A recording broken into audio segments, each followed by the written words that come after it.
姑姑，我嘅姑姑冇啦！延禧原版小龍女，網民 dislike 兼惡搞。話明做小龍女，最緊要就梗係氣質同氣質啦。明明頭3代都好地地噶，點解嚟到4.0會咁肥嘟嘟噶？嗱，唔係我講噶，係晶哥講噶。不過網民都唔多 like，話佢冇氣質，唔適合喎，仲好擔心佢會瞓斷條繩床添啊！唔止啊，有網民仲攞佢嚟惡搞，似護墊，似沐浴露。好啦喎，人哋話晒都係那些年嘅女神，係唔夠古典味啫。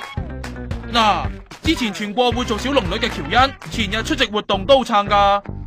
外形這個東西不是太去關注的點吧，我覺得是一個好演員，好的作品就要支持。哦，好演員演技搭夠，但係氣質呢啲嘢點夠啊？